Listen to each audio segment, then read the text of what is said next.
FM 104.5 เมกะเฮิรตซ์รายการต่อไปเป็นรายการคดีโลกคดีธรรม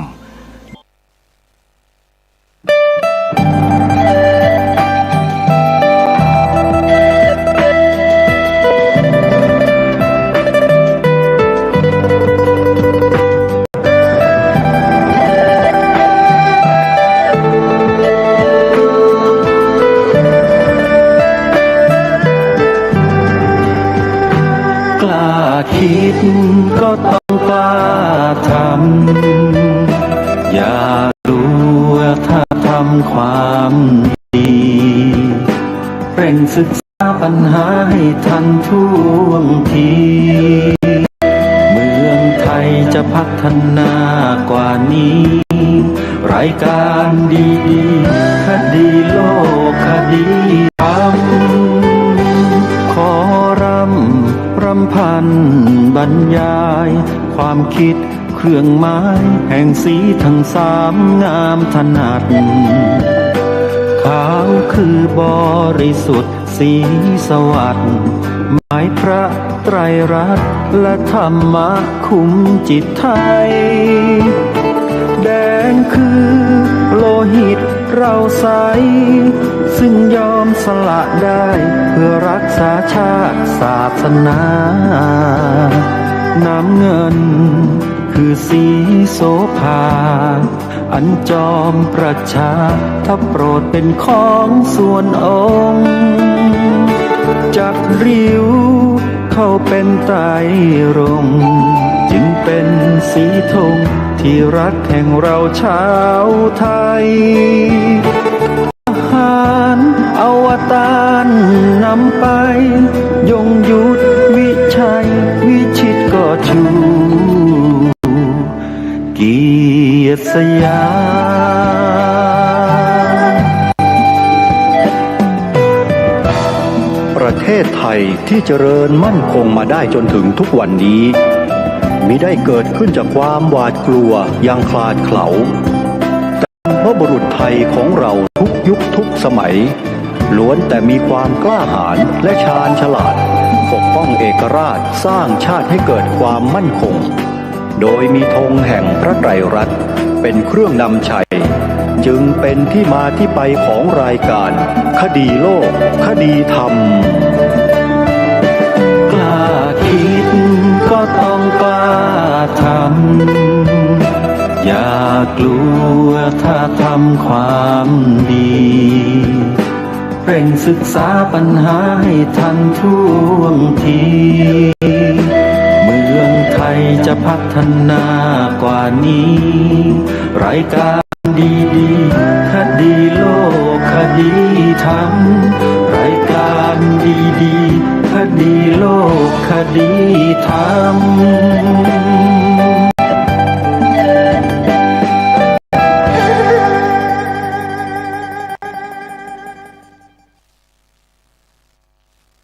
ขอกราบถวายความนอบน้อมแด่พระรัตนตรัยถวายความเคารพพระมหาเถระพระเถรานุเถระทุกท่านขอเจริญสุขญาติโยมสาธุชนที่กำลังติดตามรับฟังรายการจากสถานีวิทยุแห่งนี้ทุกท่านขอนำท่านผู้ฟังเข้าสู่รายการคดีโลกคดีธรรมพบกันในวันนี้วันขึ้น2 ค่ำเดือน9วันนี้ตรงกับวันเสาร์ที่15สิงหาคมพระพุทธศักราช2569รายการคดีโลกคดีธรรมมีให้ท่านผู้ฟังติดตามรับฟังเป็นประจำทุกวันทางสถานีวิทยุแห่งนี้ท่านผู้ฟังสามารถติดตามรับฟังรายการคดีโลกคดีธรรมทางโทรศัพท์มือถือของทุกท่านได้ถ้าหากว่าท่านใดมีโทรศัพท์มือถือระบบ Android สามารถดาวน์โหลดแอปพลิเคชันวิทยุ พุทธศาสนาทั่วไทย เพื่อติดตามรับฟังรายการคดีโลกคดีธรรมได้ หรือสามารถรับฟังรายการธรรมะสาระที่ดีๆจากสถานีวิทยุพระพุทธศาสนาที่รวมอยู่ในแอปพลิเคชันนี้50 สถานีทุกภูมิภาคของประเทศไทยได้เรียกว่าดาวน์โหลดแอปพลิเคชันนี้เพียงแอปเดียวเท่านั้นท่านจะมีสถานีวิทยุพระพุทธศาสนาไว้ฟังธรรมะถึง50 สถานีและฟังได้ตลอด24 ชั่วโมงโดยเฉพาะรายการคดีโลกคดีธรรมรายการนี้เนี่ยออกอากาศอยู่ถึง6 เวลาต่อวัน6 เวลาต่อวันนี่หมายความว่าเป็นรายการวันเดียวกันแต่ออกคนละเวลาและต่างสถานีวิทยุกันแต่ละสถานีวิทยุจะออกรายการคดีโลกคดีธรรมต่างเวลากันญาติโยมสมมุติว่าในช่วง9 โมงเช้าญาติโยมฟังผ่านทางสถานีวิทยุวัดหนองกายอำเภอแม่แตงจังหวัดเชียงใหม่และวัดอารามมงคลอำเภอยางตลาดจังหวัดกาฬสินธุ์9 โมงเช้าหรือ9 นาฬิกา2 สถานีนี้จะนำรายการคดีโลกคดีธรรมออกอากาศในเวลาดังกล่าวเมื่อจบจากรายการในช่วงเวลา9 โมงเช้าแล้วเวลา10 นาฬิกาช่วงต่อไปหรือชั่วโมงต่อไปก็สามารถรับฟังได้อีกครั้งหนึ่งทางสถานีวิทยุดังนี้วัดขออภัยวัดป่าจริยธรรมอำเภอนาด้วงจังหวัดเลยวัดศรีอุดมวงศ์อำเภอวังสะพุงจังหวัดเลยและวัดสามชุกอำเภอสามชุกจังหวัดสุพรรณบุรี3 สถานีนี้ออกพร้อมกันเวลา10 นาฬิกาชั่วโมงต่อไปเวลา11 นาฬิกาตอนเพลฟังได้อีกครั้งหนึ่งทางสถานีวิทยุวัดฝายหินอำเภอเมืองจังหวัดเชียงใหม่วัดฝายหินนั้นยังออกสดทาง YouTube ในเวลาเดียวกันด้วยเท่ากับว่าพอถึงเวลา11 นาฬิกาหรือเวลาเพลญาติโยมก็สามารถเปิดรับฟังรายการคดีโลกคดีธรรมผ่านทาง YouTube สดๆได้ด้วยที่ช่องวัดฝายหินเพียงแค่โยมพิมพ์ชื่อรายการคดีโลกคดีธรรมและตามด้วยชื่อช่องวัดฝายหินลงไปใน YouTube แล้วก็กดค้นหาเท่านั้นโยมก็สามารถรับฟังสดๆได้แล้วทาง YouTube ญาติโยมพร้อมกับทางแอปพลิเคชันไปพร้อมๆกันด้วยในเวลา11 นาฬิกาเท่านั้นนะโยมนะจากนั้นเวลาบ่าย13 นาฬิกาบ่ายโมงตรงรับฟังรายการคดีโลกคดีธรรมได้อีก1 รอบทางสถานีวิทยุวัดบ้านปลาคูนอำเภอโพนทรายจังหวัด101จากนั้นไปเวลาตอนเย็น17 นาฬิกาหรือ5 โมงเย็นฟังได้อีก1 ครั้งทางสถานีวิทยุวัดฝายหินอำเภอเมืองจังหวัดเชียงใหม่ยังมีอีก1 รอบกลางดึกของทุกวันเวลาประมาณเที่ยงคืนหรือตี 1ใน2 ช่วงนี้แหละ รับฟังได้อีกครั้งทางสถานีวิทยุ วัดฝายหินอำเภอเมืองจังหวัดเชียงใหม่เท่ากับว่าสถานีวิทยุวัดฝายหินเนี่ยนำรายการคดีโลกคดีธรรมออกอากาศ3เวลาต่อวันมี11 นาฬิกาเพล17 นาฬิกาเย็นและเที่ยงคืนตีหนึ่งกลางดึกในเวลา11 นาฬิกามีเครือข่ายสถานีวิทยุธรรมะคลื่นสีขาวได้รับสัญญาณจากวัดฝายหินเนี่ยไปออกอากาศพร้อมกันในเวลา11 นาฬิกาคลื่นธรรมะคลื่นสีขาวขอไปธรรมะคลื่นสีขาวนี่คือสถานีวิทยุพระพุทธศาสนาวัดปากทางเจริญอำเภอดอยหล่อจังหวัดเชียงใหม่ซึ่งอยู่กันคนละอำเภอกับวัดฝายหินวัดฝายหินนี่อยู่ในอำเภอเมืองส่วนวัดปากทางเจริญอยู่อำเภอดอยหล่อออกรายการคดีโลกคดีธรรมพร้อมกัน11 นาฬิกาและยังมีเครือข่ายธรรมะคลื่นสีขาวในจังหวัดต่างๆของภาคเหนือรับสัญญาณต่อกันไปอีกหลายสถานีเลยท่านผู้ฟังลองค้นหาคลื่นธรรมะคลื่นสีขาวเพื่อชาวประชาดูนะโยมนะอยู่จังหวัดอื่นๆพะเยาแพร่น่านแม่ฮ่องสอนเชียงรายจังหวัดลำพูนลำปางจังหวัดน่านเป็นต้นเหล่านี้นะลองเปิดดูเพราะว่ามีเครือข่ายธรรมะคลื่นสีขาวเนี่ยอยู่ในทุกจังหวัดภาคเหนือเลยกราบขอบพระคุณครูบาอาจารย์ทุกรูปครับที่เปิดโอกาสให้รายการคดีโลกคดีธรรมได้ใช้พื้นที่ทางอากาศถ่ายทอดความรู้บางประการที่ชาวพุทธและพี่น้องคนไทยเราไม่เคยรู้มาก่อนให้ได้รับรู้รับทราบร่วมกันทั้งนี้ทั้งนั้นมีวัตถุประสงค์เพียงอย่างเดียวคือต้องการให้พวกเราทุกท่านทุกคนเนี่ยช่วยกันรักษาความมั่นคงของพระบวรพุทธศาสนาเอาไว้ให้นานที่สุดส่งต่อให้ลูกหลานเยาวชนของเราต่อไปโดยเฉพาะสิ่งที่ทางรายการแนะนำให้เราทำกันแบบง่ายๆนำเอา2 ประโยคเนี้ยไปถ่ายทอดให้ลูกหลานเยาวชนเราฝังหัวลงไปเลยโยมพระคุณเจ้าที่เคารพครับเชื่อผมเถอะไม่ผิดหวังแน่นอนถ้าหากว่าเราไม่ทำนะ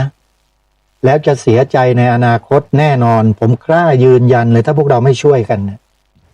เพราะเด็กๆลูกหลานเยาวชนเราถูกล้างสมองมาโดยตลอดผมจะไม่พูดว่าใครล้างสมองแต่ท่านลองไปพิสูจน์สอบถามเด็กในโรงเรียนดูได้เลยครูบาอาจารย์ทุกรูปที่อบรมเยาวชนสอนศีลธรรมในโรงเรียนนะครับถ้าฟังรายการผมอยู่ลองถามเด็กดูสิครับกระซิบถามทีละคนก็ได้สุ่มถามเลยห้องนี้ถามสัก3 คนชั้นนั้นถามสัก4 คนอย่างนี้ครับถามเลยครับสีขาวในธงชาติไทยเนี่ยหมายถึงอะไรถ้าเด็กตอบว่าศาสนาเฉยๆเริ่มมีปัญหาแล้วครับนี่แหละครับคือต้นตอของปัญหาแหละครับที่แปลว่าศาสนาเฉยๆนี่แหละแล้วเราก็ถามลึกลงไปอีกศาสนาอะไรไอ้สีขาวในธงชาติเราเนี่ยที่แปลว่าศาสนาเนี่ยหมายถึงศาสนาอะไรอย่าเพิ่งเชื่อผมอย่าเพิ่งเชื่ออาตมานะโยมไปถามเด็กๆด้วยตัวของโยมเองและจะได้ยินจากเต็ม2 รูหูเลยว่าเด็กจะตอบว่าอะไรนั่นแหละคือปัญหาล่ะครับลองพิสูจน์ทราบดูได้นะครับรายการคดีโลกคดีธรรมเนี่ยท้าพิสูจน์ครับนะท้าพิสูจน์ได้เลยนั่นแหละคือลูกหลานไทยของเราผ่านระบบการศึกษาแบบไหนมาล่ะครับ แล้วเด็กถึงไม่สามารถจะตอบได้ถูกต้องตรงประเด็น ตรงตามความเป็นจริงของชาติบ้านเมืองของตัวเขาเองอ่ะเขาตอบไม่ถูกอ่ะแปลว่ามันมีความผิดปกติในระบบการศึกษาชาติใช่ไหมผมถามเฉยๆทุกท่านต้องไปพิสูจน์ด้วยตัวของท่านเองครับผมจึงมารณรงค์ให้พวกเราเนี่ยถ่ายทอด2 ประโยคนี้ออกไปสู่เด็กเยาวชนเราโดยด่วนอย่ารอช้าครับไม่ต้องถามเหตุผลอะไรอีกแล้วครับผมพูดมาเนี่ยตลอด20 ปีเนี่ยผมพูดเรื่องนี้มาโดยตลอดผมเชื่อว่าทุกท่านเนี่ยเข้าใจแล้วล่ะแต่ขาดการปฏิบัติการเท่านั้นเองถ้าเราทำร่วมกันพร้อมๆกันทั้งประเทศลองนึกดูสิครับว่าบ้านเมืองเราพระพุทธศาสนาของเราจะเป็นยังไงฮะจะมีความเหนียวแน่นมีความมั่นคงขนาดไหนที่แน่นอนเลยก็คือในใจของเด็กเยาวชนที่จะเติบโตแทนเราในอนาคตสิ่งเหล่านี้จะฝังอยู่ในหัวจิตหัวใจเข้าไปตลอดชีพของเขาเลยถ้าเราทำกันวันนี้นะครับเดี๋ยวนี้เวลานี้แล้วทำให้ต่อเนื่องด้วยอย่าหยุดนะครับฝ่ายตรงข้ามเนี่ยเขาพยายามทำมาเป็น100 ปีนะครับเกือบ100 ปีนะฮะลบล้างไอ้ความคิดตรงนี้ของพวกเราเนี่ยผมตามศึกษาข้อมูลอยู่ผมรู้อยู่ครับข้อมูลลึกๆอยู่ที่อปพสนี่เยอะแยะไปหมดเลยฮะผมแหละเป็นคนส่งให้เขาบางส่วนข้อมูลบางส่วนที่เขาไม่รู้นะอปพสยังไม่รู้เลยที่เคลื่อนไหวกันอยู่เนี่ยลองถามดูสิใครเป็นสมาชิกอปพสอยู่เขายังไม่รู้เลยครับว่าเรื่องธงชาติเนี่ยมีความหมายยังไงสรุปความออกมาแล้วคืออะไรโดยเฉพาะสีขาวนะผมไม่พูดถึง2 สีแดงกับน้ำเงินนั่นยกไว้เลยครับไม่มีใครกล้าแตะครับแตะไม่ได้ครับแต่เขาจะแตะสีขาวศาสนาของเราเขาจะเปลี่ยนนะท่านทีนี้มันจะเปลี่ยนพรุบทีเดียวเนี่ยเขาเรียกว่าเปลี่ยนกายภาพคือผืนธงมันเปลี่ยนไม่ได้ใช่ไหมคนไทยก็ลุกฮือสิครับแต่เขาจะเปลี่ยนแนวความคิดเด็กๆเยาวชนของเราทำยังไงล่ะสอดแทรกเข้าไปในตำราเรียนบางชนิดครับบางทีก็เป็นตำราเสริมหลักสูตรท่านผมเนี่ยเป็นคนเจอหลักฐานด้วยตัวของผมเองถ้าหากอยากจะรู้ว่าไอ้ตำราเสริมหลักสูตรเรื่องธงชาติเล่มไหนชื่ออะไรใครเป็นคนจัดทำไปดูในคลิปวิดีโอของผมที่โพสต์เอาไว้ใน YouTube ครับพิมพ์เข้าไปเลยครับบิดเบือนธงชาติดีทีวีบิดเบือนธงชาติดีทีวีสำหรับท่านที่ต้องการหลักฐานที่ผมพูดไปดูในคลิปนี้ครับแล้วก็อีกชื่อหนึ่งในคลิปเดียวกันนะฮะใช้2 ชื่อที่2เนี่ยควรดูอย่างยิ่งเพราะไม่ใช่มีผมคนเดียวและอาตมาคนเดียวที่ให้สัมภาษณ์ผู้อำนวยการพิพิธภัณฑ์ธงชาติไทยในวันนั้นมีทั้งหมด3 รูปคลิปแรกที่แนะนำเมื่อสักครู่นี้มีผมรูปเดียวผมตัดอีก2 รูปออกแต่คลิปที่2ที่ใช้อีกชื่อหนึ่งเนี่ยเป็นคลิปเดียวกัน2 รูปนั้นอยู่ในคลิปนี้ด้วยจะเป็นใครอีก2 รูปไปดูในคลิปที่ชื่อว่าภัยคุกคามพระพุทธศาสนาดีทีวีจดทันไหมโยมภัยคุกคามพระพุทธศาสนาดีทีวีจะเห็นหลักฐานที่ผมนำมาเปิดเผยหน้าจอชัดเจนดูแล้วญาติโยมไม่ใช่ดูคนเดียวแชร์ไปให้เพื่อนๆของเราด้วยให้เขาได้ดูด้วยวิธีการแชร์เนี่ยญาติโยมต้องรู้จักวิธีด้วยนะที่ใต้จอของ YouTube เนี่ยมันจะมีลูกศรโค้งๆแล้วหัวลูกศรมันโค้งชี้ไปทางขวามือเป็นสัญลักษณ์หมายความว่าแชร์เขาใช้สัญลักษณ์แทนสัญลักษณ์ ลูกศรโค้งๆไปทางขวานะโยมแตะที่นั่นแหละพอแตะเสร็จเขาจะขึ้นตัวเลือกให้เราเลือกอยู่ด้านล่างเป็นตัวอักษรหนังสือบ้างเป็นสัญลักษณ์บ้างมันจะมีตัวหนังสือถ้าเป็นภาษาอังกฤษเขาจะเขียนว่า copy ถ้าเป็นภาษาไทยเขาจะเขียนว่าคัดลอกแตะเข้าไปที่นั่นแหละครับพอแตะเสร็จนั่นคือเขาคัดลอกเรียบร้อยแล้วเสร็จแล้วเราก็นำไปวางในในช่องข้อความของ LINE ก็ได้แมสเสจก็ได้หรืออะไรก็ได้ที่สามารถส่งกันได้เนี่ยโยมวางเสร็จแล้วให้พิมพ์ภาษาไทยชื่อคลิปใส่ไปหน่อยกรณีบิดเบือนความหมายธงชาติใส่ไปในหัวข้อให้เขาเห็นหน่อยว่าคลิปอะไรถ้าเป็นเฉพาะตัวหนังสือภาษาอังกฤษที่มันผสมผสานกันอ่านไม่ออกเนี่ยบางทีคนเขาไม่ดูนะโยมนี่คือประสบการณ์จากการทำงานมาตลอด20กว่าปีบอกได้เลยว่าที่ส่งกันมาแล้วไม่มีการเขียนหัวข้อชื่อนะครับมันไม่น่าสนใจฮะใส่มาสักหน่อยนึงมันเป็นการสรุปความของคลิปเนี้ยแล้วก็ลงมาเป็นหัวข้อชื่อเรื่องอย่างของผมเนี่ยก็ใช้ชื่อว่ากรณีบิดเบือนธงชาติไทยแค่นี้แหละครับคนก็สนใจแล้วใส่ไปสักหน่อยแล้วก็ก๊อปปี้หรือคัดลอกไอ้สิ่งที่เราวางลงไปเนี้ยก่อนที่เราจะแชร์เนี่ยคัดลอกไว้ทีหนึ่งก่อนแล้วก็เอาสิ่งที่คัดลอกเราเนี่ยไปวางในชื่อของเพื่อนๆที่เราจะส่งให้เขาเนี่ยนะวางในไทม์ไลน์ก็เรียกว่าไทม์ไลน์แล้วก็ส่งต่อทีนี้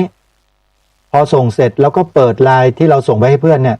ไอ้ข้อความที่เราส่งไปเนี้ยลิงก์ตัวเนี้ยมันก็จะไปขึ้นที่เพื่อนเราก็ไปแตะแช่เอาไว้ที่ลิงก์แล้วก็กดคำว่าส่งต่อทีนี้ชื่อเพื่อนๆก็จะขึ้นมาเรียงเป็นตับเลยมีวงกลมอยู่ทางขวามือจะส่งให้ใครแตะ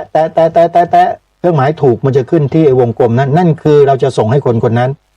พอแตะได้ถึง15คนมันมีข้อจำกัดไงส่งได้ครั้งละ15คนนะนี่อันนี้คือไลน์นะไลน์นี่ส่งได้ครั้งละ15พอถึง15คนปุ๊บเราจะส่งคนที่16ไลน์บอกว่ามันเต็มแล้วจำกัดได้แค่15คนเราก็แตะข้างบนมุมขวามือคำว่าแชร์และข้อความนี้มันก็จะไปหาเพื่อนเรา15คนพร้อมๆกันเลยส่งได้ครั้งละ15คนอันนี้ไม่รู้เหมือนกันว่าญาติโยมที่ไม่เคยทำเนี่ยบอกรวดเดียวอย่างนี้โยมคงจำกันไม่ได้แน่นะฮะเพราะว่าขนาดคนที่พอจะเล่นเป็นเนี่ยบอกวิธีการยังตามกันไม่ทันเลยโยมนะอันนี้ถ้าใครจะทำก็ไปเปิดดูรายการคดีโลกคดีธรรมที่จะมาพูดวันนี้ใน YouTube มาฟังซ้ำๆนะโยมแล้วจะเข้าใจส่งต่อเรื่องนี้ต้องส่งต่ออย่าเก็บไว้เพราะมันเป็นเรื่องความมั่นคงของชาติของพระพุทธศาสนาของสถาบันพระมหากษัตริย์ของเราสถาบันทั้ง3สถาบันคือชาติพระพุทธศาสนาและพระมหากษัตริย์สถาบันใดสถาบันหนึ่งมีอันต้องล้มไปเนี่ยนะสถาบันที่เหลือก็จะล้มตามไปทั้งหมดเพราะ3สถาบันนี้เป็นเหตุปัจจัยอิงอาศัยกันมาโดยตลอดตั้งแต่เรามีราชอาณาจักรต่างๆตั้งแต่สุวรรณภูมิมาเมื่อ 2,600 กว่าปีมาเนี่ยมาจนถึงวันนี้ราชอาณาจักรทั้งปวงบนผืนแผ่นดินผืนนี้ไม่เคยนับถือศาสนาอื่นเลยนับถือศาสนาพุทธมาโดยตลอดจะมีคนเพียงไม่กี่คนเท่านั้นแหละที่หันไปนับถือพระเจ้าจากลัทธิอื่นนอกนั้นเกือบทั้งประเทศเป็นพุทธมามกะกันทั้งบ้านทั้งเมืองเพราะอะไรเพราะถือตามองค์พระประมุขของแผ่นดินนี่แหละเขาเรียกว่าความเป็นเอกราชความเป็นน้ำหนึ่งใจเดียวกันระหว่างประชาชนกับสถาบันพระมหากษัตริย์อย่าให้ใครมาทำลาย มิตรภาพ ความจงรักภักดีของเราเด็ดขาด อย่าไปเชื่อใครเด็ดขาดญาติโยมขอเตือนนะโยมมีลูกสอนลูก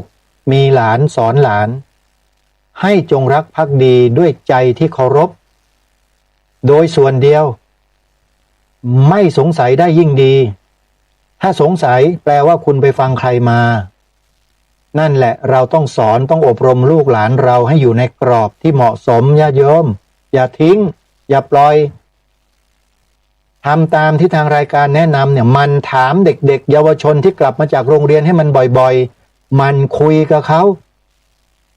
ลองฟังเขาดูซิว่าเขาไปรับกระแสอะไรมาสมมุติว่าต้องการจะรู้ว่าเด็กเนี่ยจงรักภักดีต่อสถาบันกษัตริย์ไหมเราก็คุยกับเขาสิค่อยๆคุยค่อยๆเซาะค่อยๆแซะไปเรื่อยๆเดี๋ยวเด็กก็พูดออกมาหมดนั่นแหละทีนี้เราก็รู้พอรู้แล้วเราก็อย่าไปกระโตกกระตากสิอ๋อเหรอลูกทำนิ่งๆไว้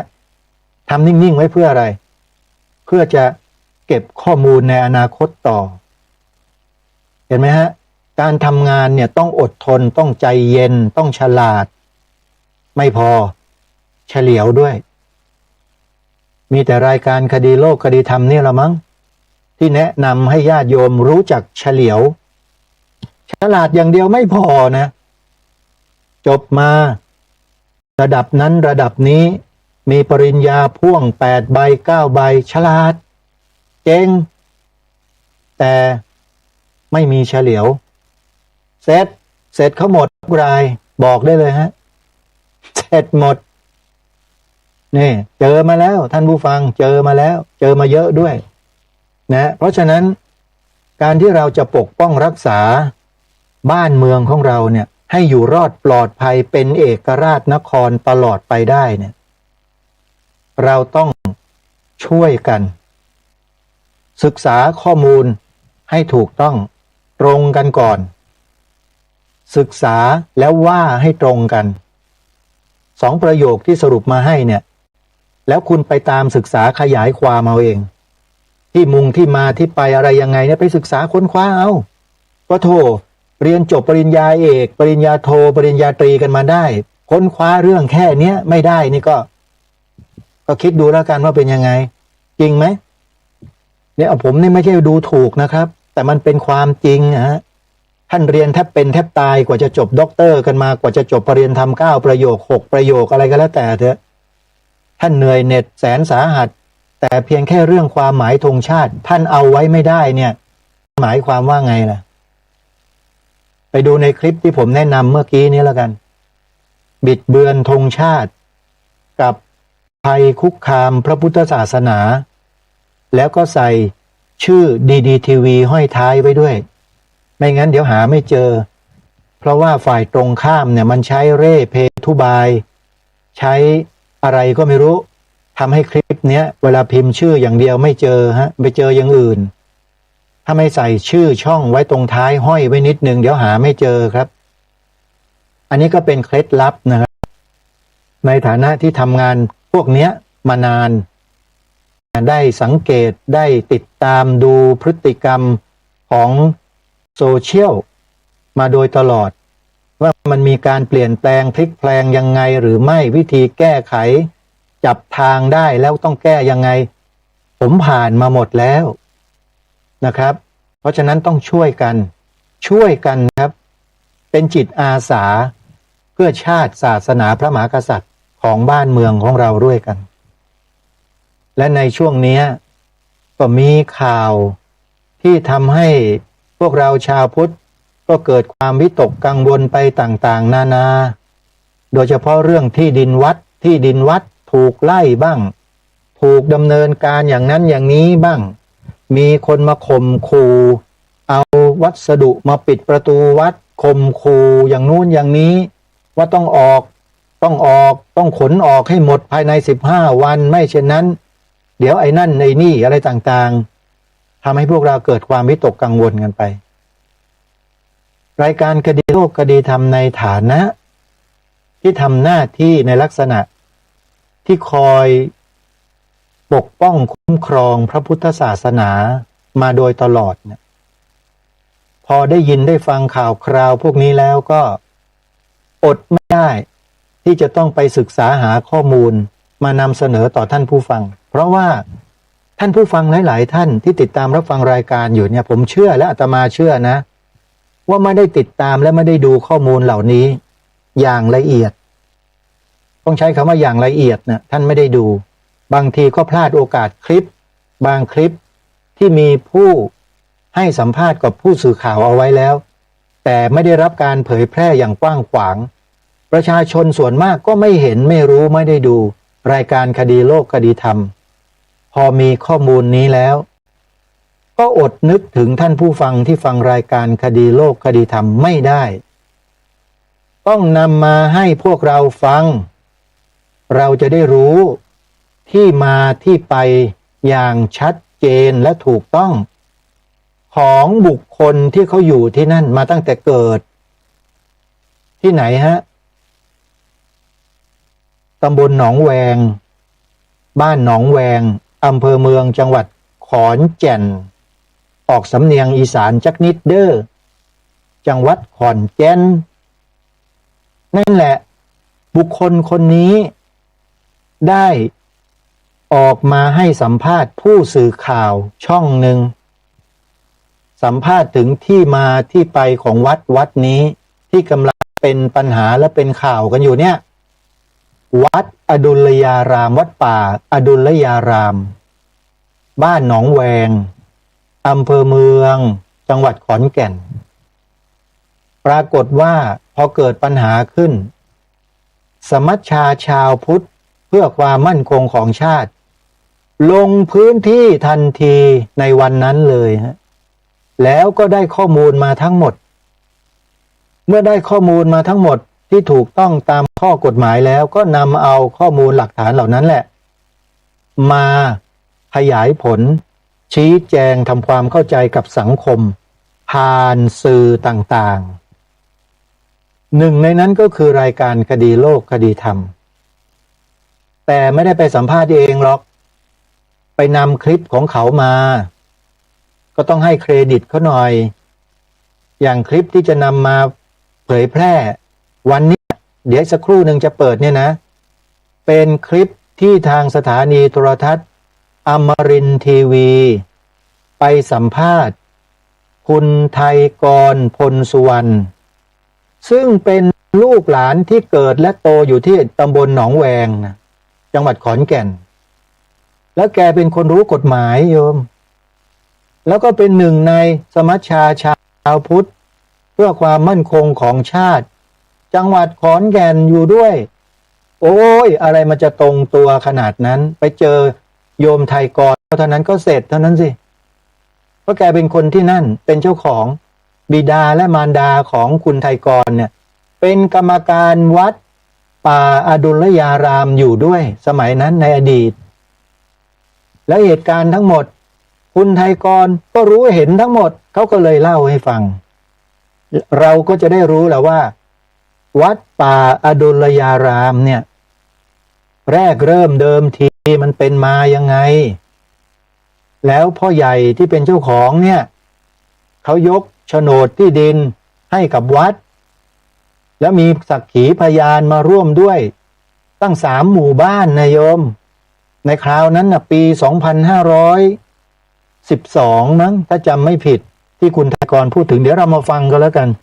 แล้วข้อมูลตรงเนี้ยมันก็จะเป็นหลักฐานให้พวกเราได้ทำความเข้าใจที่ถูกต้องร่วมกันด้วยไม่ใช่อะไรๆก็ไปโทษวัดไม่ใช่อะไรๆก็ไปตามกระแสพวกสื่อแมลงวันมันบอกว่าอย่างนั้นอย่างนี้วัดผิดวัดผิดพระผิดเราก็เชื่อสื่อพวกนั้นกันไปหมดทีนี้เรามีหลักฐานข้อมูลและมีบุคคลที่อยู่ในเหตุการณ์ด้วยเขาจะมาเล่าให้พวกเราได้ฟังกันแต่เป็นคลิปเสียงนะที่มีผู้สื่อข่าวอมรินทร์ทีวีไปสัมภาษณ์แล้วคุณไทยกรก็ให้สัมภาษณ์ร่ายยาวมาเลยเป็นมหากาพย์เลยโยมประมาณน่าจะ10 กว่านาทีได้เพื่อไม่ให้เป็นการเสียเวลาเดี๋ยวเวลาไม่พอไปติดตามรับฟังพร้อมๆกันเลยนะตั้งใจฟังให้ดีตั้งแต่ต้นจนจบแล้วเราก็จะรู้จักวัดป่าอดุลยารามโดยพร้อมเพรียงกัน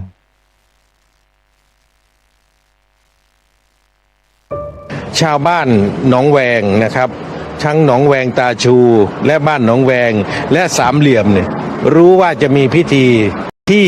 พ่อใหญ่เฮียงจะมอบโฉนดให้กับวัดอย่างเป็นทางการก่อนประกาศให้ทราบโดยทั่วกัน แล้วก็ด้วยดำริของคณะกรรมการวัดซึ่งคุณพ่อของผมก็เป็นหนึ่งในคณะกรรมการวัดด้วยวัดนี้เป็นคณะกรรมการพ่อใหญ่เฮียงท่านอายุมากก็เลยอยากจะทำให้เป็นเกียรติกับพ่อใหญ่เฮียงก็ตกลงกันชาวบ้านทั้งบ้านหนองแวงตาชูทั้งบ้านหนองแวงทั้งบ้านสามเหลี่ยมที่อยู่โรงเรียนไพบูลย์ถัดไปนี้นะครับก็ร่วมกันทำพิธีโดยให้มีผ้าป่านี่คือผ้าป่ามอบที่ดินเพื่อจะตั้งวัดอย่างเป็นทางการเพราะว่าทุกคนก็มาหมดเพราะมันเป็นงานที่มีเกียรตินะแต่ลูกนี่มาอยู่แล้วชาวบ้านมากันเป็นร้อยคุณบัวเรียนคุณบัวไขนี่ผมก็เชื่อว่ามาละคือต้องย้อนอย่างนี้นะครับตั้งแต่ก่อนที่จะมาเป็นที่พำนักสงฆ์ตรงนี้มันเป็นป่าซึ่งยังไม่มีถนนเส้นกระประพฤกษ์ตรงนี้เขาเรียกว่ามอดินแดงนะครับเป็นป่าซึ่งเป็นป่ารกทึบก็เป็นที่ดินที่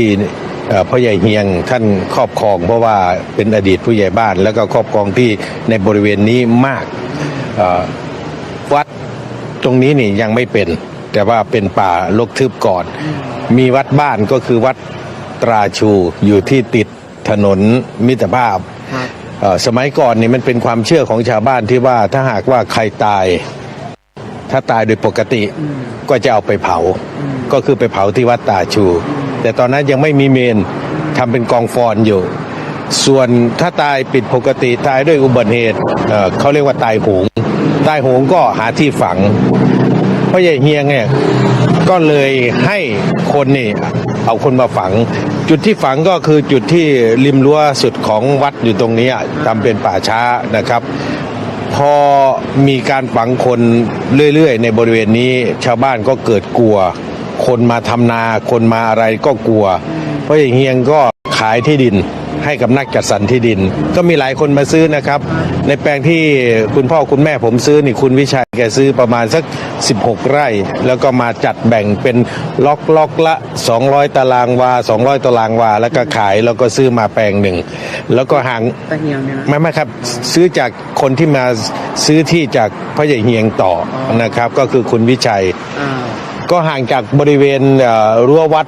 แต่ก่อนยังไม่มีรั้วนะครับห่างไปทางทิศตะวันออกนี่ประมาณสัก300 เมตรแต่ว่าเห็นก็เห็นแต่ก่อนมันไม่มีต้นไม้มันเป็นทุ่งนาหมดก็เลยมีการคิดกันสมัยนู้นผมยังเด็กอยู่คุณพ่อแล้วก็เพื่อนบ้านหลายคนคิดกันว่าจะต้องหาพระมาจำวัดในบริเวณนี้เพื่อจะลดความกลัวของชาวบ้านคือไม่มาจะมาตรงนี้เวลาเดียวก็คือพอมีคนตายแล้วถึงจะแห่กันมาหลังจากนั้นก็ไม่มีคนมาก็ไปได้หลวงพ่อมาเริ่มจำวัดบางคนก็จำได้1 เดือนบางองค์ก็จำได้สัก1 ปีหรือ1 พรรษา2 พรรษาก็พัฒนาเรื่อยมาค่อยๆมาปรับปรุงตัดอะไรให้มันรกที่มันรกร้างก็ให้มันรู้สึกว่าน่าจะเข้ามาอาศัยได้ก็มีการสร้างกุฏิก็เหมือนที่ญาติของพ่อใหญ่เฮียงว่าแล้วก็มีการลงทุนกันสร้างกระต๊อบทำเป็นกุฏิวัดก็เริ่มพัฒนามาตั้งแต่นู่นแหละครับก่อนปี2512นู่นแหละที่ทำกันมาจังหวะที่มีการมอบโฉนดเนี่ยตอนนั้นทราบไหมครับว่าแบบเขามอบกันมอบทราบครับเพราะว่าเป็นการประกาศอย่างใหญ่ในช่วงนั้นเนี่ยเริ่มที่จะทำให้ที่พำนักสงฆ์ตอนนั้นมีพระอยู่ประมาณสัก3 หรือ 4 รูปเนี่ยประมาณปี2520 21 22เนี่ยเริ่มคิดกันแล้วไปปรึกษาทางเจ้าคณะจังหวัดขอนแก่นที่วัดศรีจันทร์กรรมการชุดนั้นเขาก็ไปปรึกษาก็ได้ชื่อว่าวัดอดุลยารามมาซึ่งชื่อนี้นี่ให้มานานแล้วเพราะว่าผมตอนเด็กๆเนี่ยประมาณเรียนอยู่ป .1 เนี่ยประมาณปี16-17นี่ก็เรียกบริเวณนี้ว่าวัดป่าอดุลยารามแล้วชื่อดังมีก่อนแล้วครับน่าจะเป็นการที่ทางเจ้าคณะจังหวัดขอนแก่นท่านให้ชื่อมาแต่ตอนนั้นเรียกว่าถ้าทำกฎหมายเรียกว่าที่พำนักสงฆ์แต่ว่าเราก็เรียกวัดป่าเนี่ยเพราะว่ามีพระอยู่ตรงไหนมีพระอยู่ชาวบ้านก็เรียกว่าวัดใช่ไหมครับดังนั้นเป็นที่รู้กันว่าที่ดินตรงนี้ตัวของพ่อใหญ่เฮียงเนี่ยเป็นคนมอบให้วัด ครับมอบตอนแรกมอบให้เป็นป่าช้าก่อน มอบให้เป็นป่าช้าก่อน จากป่าช้าก็พัฒนาเป็นที่พำนักสงฆ์ตามกฎหมาย แต่ชาวบ้านก็เรียกว่าวัด ดังนั้นที่อย่างวันนี้กองของทายาทบอกว่าแค่เอาไปฝากหรือว่าแค่เอาไปกางให้ดูแล้วลืมหยิบกลับบ้านอันเนี้ยมันเป็นไปไม่ได้ใช่ไหม เป็นไปไม่ได้ครับ เพราะว่าในช่วงนั้นเนี่ยหลังจากที่เริ่มจะทำให้เป็นสำนักสงฆ์เนี่ยมันมีขั้นตอนตามกฎหมาย มันจะต้องมีขอบขันธสีมามีหลายอย่างนะครับ ก็ทำกันมาก็ต้องสร้างกุฏิต้องมีพระต้องมีศาลาการประเรียนก็ต้องค่อยๆทำมาเป็นลำดับขั้น พอทำมาก็ได้ต้องเอาไฟเข้าด้วยปี2522-23เริ่มเอาไฟเข้าคือต่อไฟมาจากกลางบ้านหนองแวงอยู่ที่ติดถนนมิตรภาพเอาเสาไม้ปักมาเรื่อยๆนะครับโดยที่สสบุญยงแก้ฝ่ายนอกนี่ก็เป็นผู้สนับสนุนคนสำคัญเนื่องจากว่าท่านก็เป็นทนายในคดีนี้ด้วยแต่ก่อนท่านเป็นผู้แทนราษฎรจังหวัดขอนแก่นเนี่ยบุญยงแก้ฝ่ายนอกท่านก็ช่วยทำให้ตรงนี้นี่จากความเข้าใจของชาวบ้านว่าเป็นวัดป่าก็ให้มาเป็นที่ถูกต้องตามกฎหมายก็คือเป็นที่พำนักสงฆ์ที่นี่ย้อนกลับไปช่วงนั้นที่มีการซื้อผ่านกันที่ครอบครัวของท่านซื้อต่อจากคุณพิชัยก็ประมาณปี2512เลยแหละครับตอนนั้นเขาขายเป็นตารางวาหรือขายเป็นไร่200 ตารางวาตอนนั้นซื้อประมาณ 8,000 นะครับ 8,000 บาทปัจจุบันล่ะครับปัจจุบันก็ไร่หนึ่งก็ถ้าติดถนนราชพฤกษ์ก็ประมาณบวก40 ล้านบวกหมด40 ล้านบวกครับอันนี้20ไร่นี่คือมันก็มูลค่าเป็น 3,000 ล้านแต่ที่เล่าให้ฟังละเอียดนิดนึงว่าชาวบ้านหนองแวงนะครับทั้งหนองแวงตาชูและบ้านหนองแวงและสามเหลี่ยมเนี่ยรู้ว่าจะมีพิธีที่พ่อใหญ่เฮียงจะมอบโฉนดให้กับวัดอย่างเป็นทางการก่อนประกาศให้ทราบโดยทั่วกันเพราะขณะนั้นเนี่ยได้เป็นสำนักสงฆ์แล้วได้เป็นสำนักสงฆ์แล้วทีนี้เขาก็บอกว่าถ้าต้องการทำให้เป็นวัดต้องมีพิธีแล้วก็ด้วยดำริของคณะกรรมการวัดซึ่งคุณพ่อของผมก็เป็นหนึ่งในคณะกรรมการวัดด้วยวัดนี้เป็นคณะกรรมการและก็เป็นประธานชุมชนที่ดูแลวัดนี้ด้วยครับก็ดำริกันไปคุยกับพ่อใหญ่เฮียงพ่อใหญ่เฮียงท่านอายุมากก็เลยอยากจะทำให้เป็นเกียรติกับพ่อใหญ่เฮียงก็ตกลงกันชาวบ้านทั้งบ้านหนองแวงตาชูทั้งบ้านหนองแวงทั้งบ้านสามเหลี่ยมที่อยู่โรงเรียนไพบูลย์ถัดไปนี้นะครับก็ร่วมกันทำพิธีโดยให้มีผ้าป่านี่คือผ้าป่ามอบที่ดินเพื่อจะตั้งวัดอย่างเป็นทางการก็คือจัดขึ้นเพื่อตาเฮียงเลยครับจัดเพื่อตาเฮียงครอบครัวเมียลูกมาไหมครับผมมาครับมาแต่ไม่รู้ว่าภรรยาท่านน่าจะมาเพราะว่าทุกคนก็มาหมดเพราะมันเป็นงานที่มีเกียรตินะแต่ลูกนี่มาอยู่แล้วชาวบ้านมากันเป็นร้อยคุณบัวเรียนคุณบัวไขนี่ผมก็เชื่อว่ามาละเพราะว่าชาวบ้านนี่มาหมดนะครับเพราะว่ามันเป็นการมอบที่ดินให้กับวัดเป็นงานพระป่าที่บ้านหนองแวงตาชูบ้านหนองแวงแล้วก็บ้านหนองแวงน้อยหรือว่าบ้านสามเหลี่ยมเนี่ยตรงติดกับโรงเรียนไพบูลย์เนี่ยก็มากันเอาล่ะท่านผู้ฟังทุกท่านพระเถรานุเถระทุกรูปที่เคารพ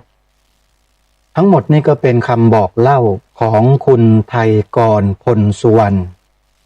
เป็นลูกชายของกรรมการวัดป่าอดุลยาราม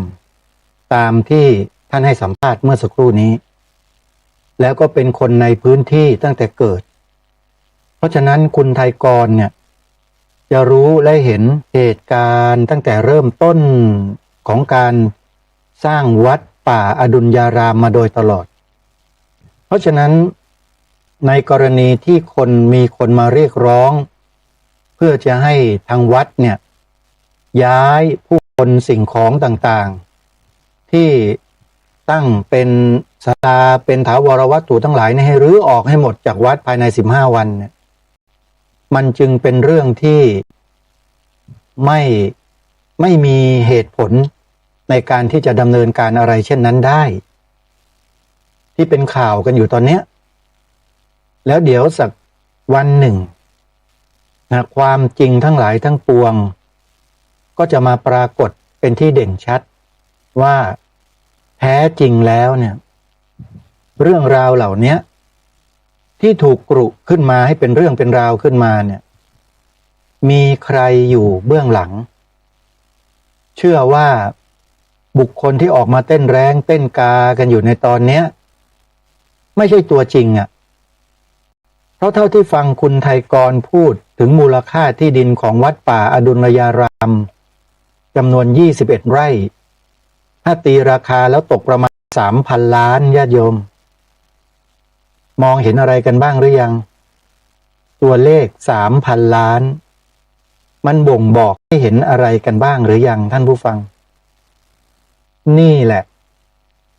ฝ่ายบ้านเมืองตั้งแต่สมัยอดีตตั้งแต่สมัยของพระบาทสมเด็จพระพุทธยอดฟ้าจุฬาโลกมหาราชปฐมบรมราชจักรีวงศ์เป็นต้นมาเนี่ยพระองค์ท่านจึงทรงตราเป็นพระราชกำหนดเป็นฎีกาเป็นคำสั่งเป็นอะไรก็แล้วแต่เกี่ยวกับที่ดินของวัดที่ธรณีสายเนี่ยทรงออกหรือทรงตรัสเป็นคำสั่งเป็นกฎหมายของบ้านเมืองออกมาเลยว่าไม่อยู่ในการบังคับคดีซึ่งในปัจจุบันนี้ก็มีปรากฏอยู่ในมาตรา35แห่งประมวลกฎหมายคณะสงฆ์ฉบับปีพระพุทธศักราช 2505 ท่านผู้ชมท่านผู้ฟังสามารถไปเปิดดูได้เลยมาตรา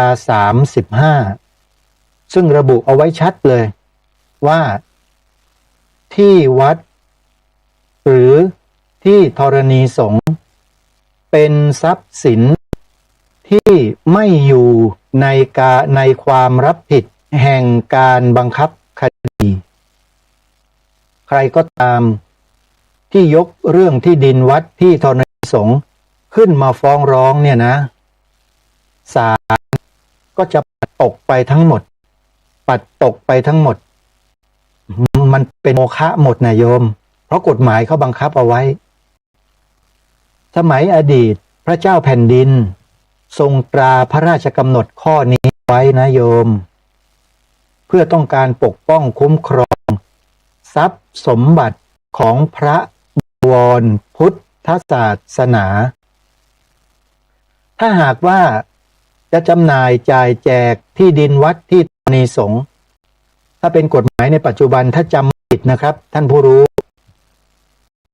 ตราเป็นราชบัญญัติเท่านั้นจะต้องนำเรื่องเนี่ยเข้าสู่สภาผู้แทนราษฎรแล้วก็พิจารณายกมือลงมติถ้าผ่านเป็นพระราชบัญญัติเมื่อไรประกาศในราชกิจจานุเบกษาเสร็จนั่นแหละถึงจะสามารถโอนจำหน่ายจ่ายแจกที่ดินวัดได้นี่คือกฎหมายที่คุ้มครองที่ดินวัดและที่ธรณีสงฆ์เอาไว้ทีนี้ข้ามไปกรณีที่กำลังจะเกิดขึ้นซึ่งเป็นกิจกรรมโครงการปกป้องคุ้มครองพระพุทธศาสนาโดยการออกโฉนดที่ดินวัดที่จะจัดให้มีขึ้นในระหว่างวันที่ 22-23 สิงหาคมนี้ที่วัดร่มโพธิธรรมกรณีของวัดร่มโพธิธรรมนี้ก็เป็นอีกกรณีหนึ่งที่ทางกำลังถูกไล่ที่ทั้งที่ที่ดินตรงนั้นเป็นที่ดินวัด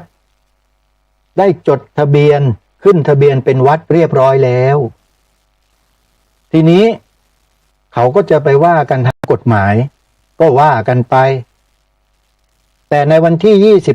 22-23 สิงหาคมเนี่ยโครงการนี้ได้รับการอนุมัติจากเจ้าคณะจังหวัดเลยทั้งสองคณะคือคณะธรรมยุทธและคณะมหานิกายให้ทำหนังสือเวียนไปยังเจ้าคณะอำเภอเจ้าคณะตำบลมาร่วมกิจกรรมในโครงการดังกล่าวนี้ที่วัดร่มโพธิธรรมในวันที่ 22-23 เพื่อถวายความรู้แด่เจ้าคณะพระสังฆาธิการเกี่ยวกับเรื่องข้อกฎหมายและการออกโฉนดที่ดินให้กับวัดซึ่งมีพระสงฆ์สนใจเรื่องนี้กันมากแล้ววันนั้นน่าจะไปกันเยอะใครที่สนใจจะเข้าสังเกตการณ์ก็เชิญได้นะโยมนะ22-23 สิงหาคมจดหมายเลขโทรศัพท์เพื่อสอบถามรายละเอียดนิดนึงใครที่จะไปนะลองสอบถามเจ้าหน้าที่ดู เผื่อเขาจะมีที่นั่งให้พวกเราได้เข้าไปร่วมด้วย081-755-7792ชื่อนายพีระพงษ์ทิพโกมุตนะเป็นเจ้าของหมายเลขโทรศัพท์ซึ่งน่าจะเป็นเจ้าหน้าที่ของวัดร่มโพธิธรรมลองโทรถามดูนะ เอาละวันนี้เวลาหมดแล้วต้องขอสมมุติยุติไว้ที่เพียงเท่านี้พบกับรายการได้ใหม่ในวันต่อไปขอความสุขสวัสดีจะมีแด่ท่านผู้ฟังทุกท่านทุกคนเทินขอเจริญพร ที่จบไปแล้วนั้นเป็นรายการคดีโลกคดีธรรมดำเนินรายการโดยพระครูประหลัดนรงค์ฤทธิ์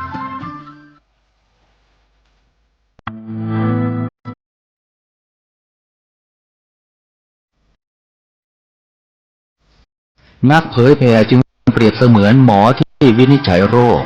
แล้วค่อยๆทดลองยาเมื่อเห็นว่าให้ยาถูกโรคก็คอยดูแลไม่ให้เกิดโรคแทรกซ้อนตามขึ้นมาอีกหมอต้องไวต่อการเรียนรู้เรื่องโรคและวิธีรักษาโรคฉันใดพระสงฆ์ซึ่งเป็นเสมือนจิตแพทย์ของสังคมก็ไวต่อการเปลี่ยนแปลงของโลกและวิธีบำบัดโรคที่มากับโลกฉันนั้น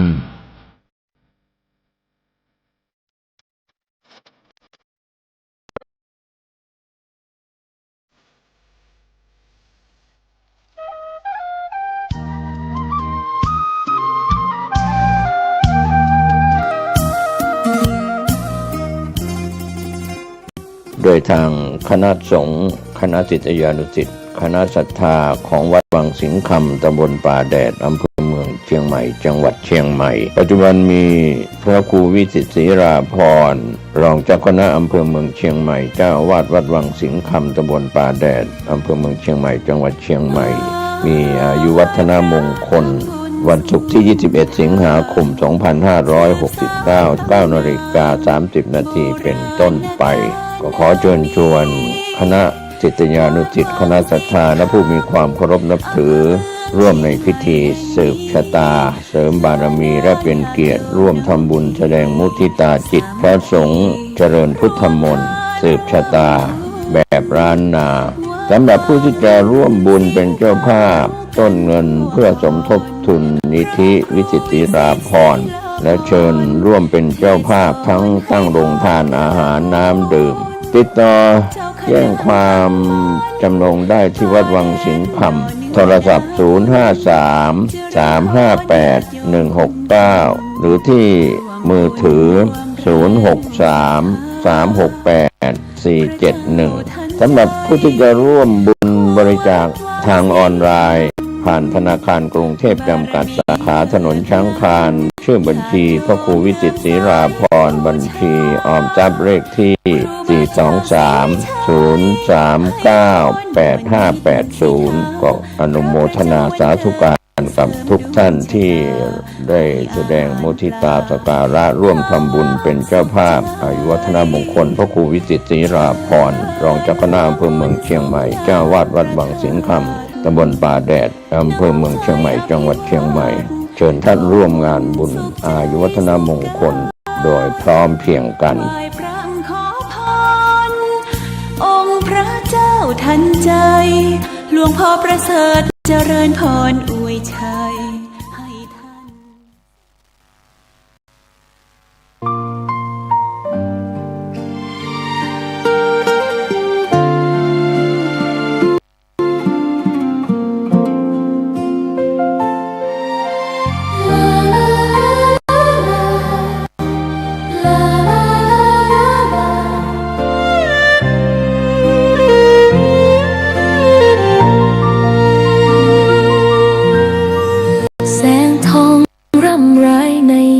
อุตสายังเห็นพระเมตตาอยู่ทุกแห่งหนน้ำพระทัยฉโลมใจคน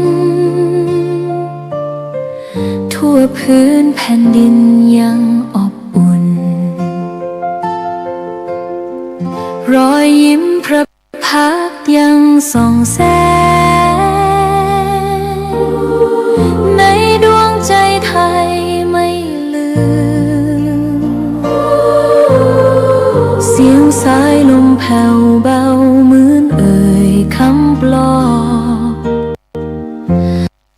ว่าพระองค์ยังอยู่ใกล้ขอกราบแทบบาทด้วยรักนิรันดร์น้ำตาหลั่งพลันจากใจคนไทยแม้เสด็จสู่ฟ้าไกลแต่พระหฤทัยอยู่ในแผ่นดินนี้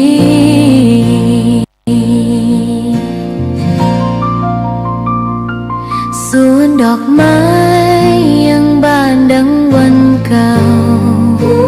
ราวกับเจ้าดอกไม้รู้ว่าพระองค์จากไปแต่กลิ่นหอมยังพัดผ่านใจให้ระลึกถึงพระเมตตาแผ่นดินนี้ยังส่องสว่างด้วยพระคุณอันยิ่งใหญ่ขอเดินตามรอยเท้าแห่งพระแม่ไป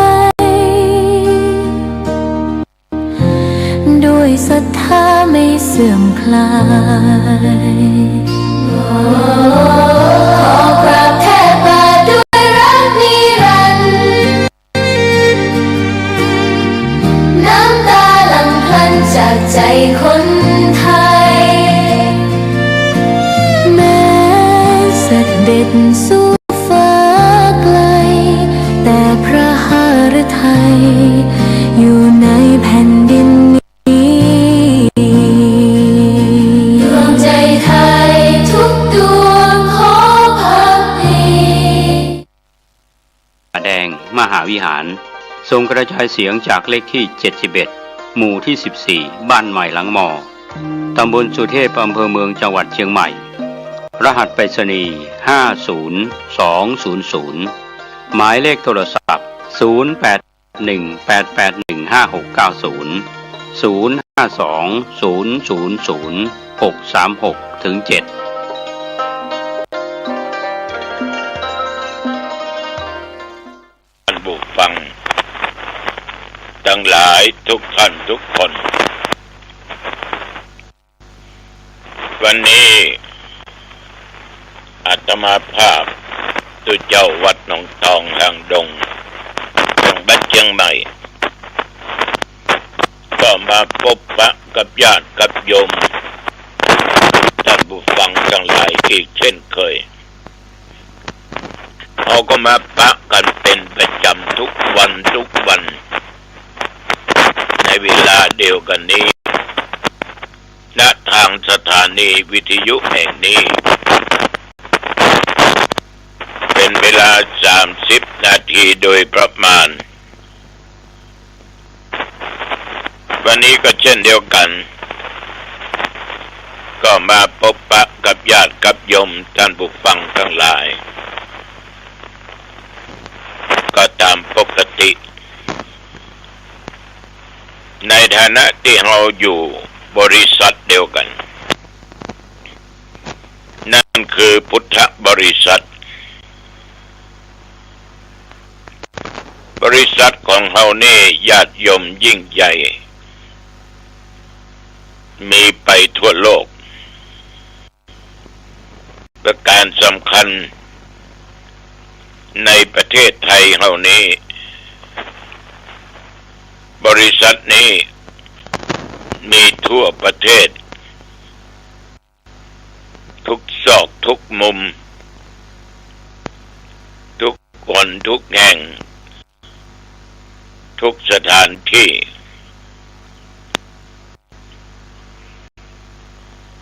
บริษัทนี้เป็นของพระพุทธเจ้าเพราะพระพุทธองค์นั้นเป็นเจ้าของบ บริษัทก็คือพุทธบริษัทสี่ถ้าเอาจะว่าไปแล้ว